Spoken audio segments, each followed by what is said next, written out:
have you ever explored the dark side of the YouTube algorithm? This is All Things Creepy, let's begin. The YouTube algorithm, if you don't know, basically controls almost everything that you view. It's what allows us to see new content. It controls what content is suggested to us and shown to us based on a number of extremely complex calculations. If you've ever tried to upload to YouTube and actively studied the analytics and tried to optimize, you'll realize that a lot of this algorithm is based on the content of the video, the thumbnail, and the title. Everything else doesn't really matter too much.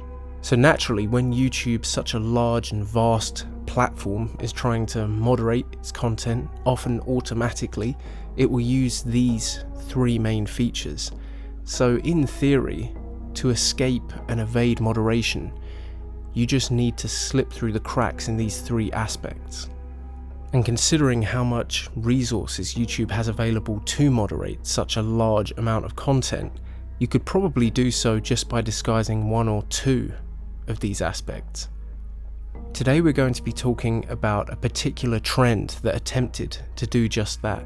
This phenomenon picked up right before COVID and is still present to this day. It's called the full stop punctuation trend.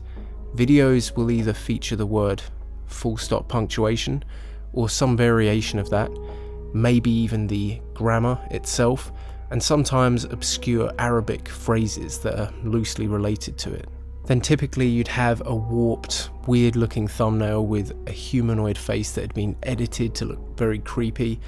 But the content didn't match this. It was usually what is colloquially known as a shitpost, which is basically the video equivalent of a doodle. It's random, weirdly edited, and ultimately pointless.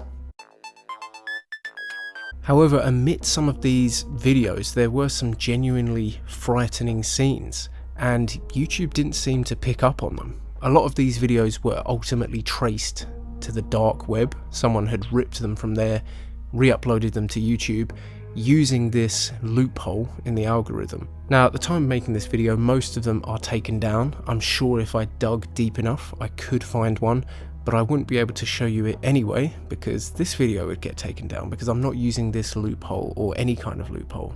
I promise, YouTube.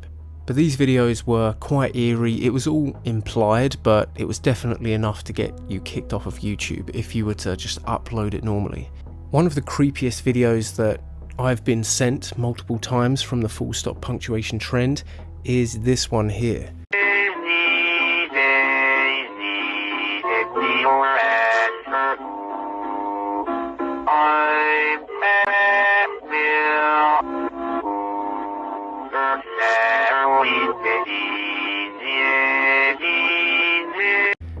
Now, as you can see, this was originally from TikTok, or at least someone has made it look like it was from TikTok.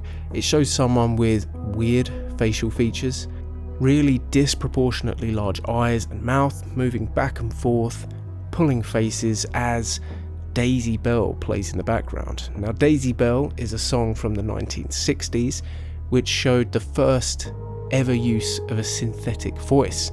And as you can imagine, it sounds very creepy and robotic. Stephen Hawking vibes, rest in peace. Now, this all looks really creepy, and I can see why it startled a lot of people, but to me, I immediately saw what this was. This is in no way someone's real face. I remember Snapchat filters from ages ago, I don't think they're on there anymore, where you could have huge eyes, big mouth, and it would almost get rid of your middle face, so your nose, or make it so small that you could barely see it. And I think this is that effect. This is probably someone who looks a bit strange already, maybe, and with this effect, with this filter, it takes it up to another notch, and then they've changed the saturation, they've made it a negative almost, and it has that really weird, creepy effect. And then of course you have that robotic singing in the background. It only makes things creepier.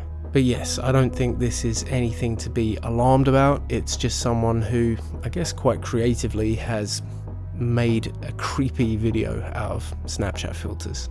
And then a lot of the other videos I get sent from the full stop punctuation trend are recycled creepy stuff that can be found all over YouTube. For instance, the Skinwalker from Extro, which I've debunked before. It's from a 1980s movie. And then, of course, loads of creepypasta stuff like Jeff the Killer, images associated with that, El Ayuoke, which is a creepy rendition of Michael Jackson, made as an art project, of course. A lot of Trevor Henderson's artwork, which always depict a real-life photograph superimposed with artistic images, so they can be misconstrued as real. This weird mummy video that I've seen where the guy's walking up the steps, which I'm pretty sure is just a guy in a costume, of course. A really creepy Family Guy animation, so that's something. And then this creepy animation of a guy with a triangle-shaped head. That one's pretty weird. But none of these have a particularly crazy backstory. A lot of them I've debunked already on my channel, and they're just creepypastas, right? So they're made for artistic purposes, which is cool. I like that. But of course, herein lies the problem, because these videos, whilst innocent, have images that, when viewed quickly, seem dark, seem creepy. There's distorted faces, humanoid bodies, but they're innocent. It's horror content. It's nothing that's illegal or not safe for YouTube. So if someone were to upload something that was disguised amongst these, that was from the deep web, that showed genuine people in uncomfortable situations, maybe it would slip through the cracks. And because it's got this innocent title and nothing obvious about it other than the video content and probably a thumbnail that is just a creepy screenshot, maybe the automatic moderators wouldn't pick up on that. So in a way, I'm not mad at YouTube for allowing this to happen. It's not like it's there and plain to see, like Spider-Man and Elsa, if you remember that fiasco. I think the outrage for that was because it was so out in the open. It was aimed at little children, blatantly, and in the video there was stuff that clearly was not suitable for children. It was as simple as that. So I don't think we can draw comparisons here. And as much as YouTube are this giant corporate entity, you have to feel sorry for them. They're having to moderate so much content, and for me personally, in my opinion, they should focus all of that moderating almost entirely onto the child side of YouTube. We have a YouTube for kids, right, which is all the kids content. If anyone is parenting properly, they should only let their kids view that part of YouTube, and then let the adult part of YouTube be a Wild West like it used to be. If something is unsavory, we're 18 plus years old, we can either click off of it or even report it. There's a report function. So if it really is truly unsafe for YouTube and violates policy and terms and conditions, it will get reported and found out that way. Focus all of the automated stuff, I would say, on the kids content. That's my opinion, at least, and I think that way we have the best of both worlds. But let me know in the comments below, what's the weirdest thing you found when typing in full stop punctuation and searching on YouTube?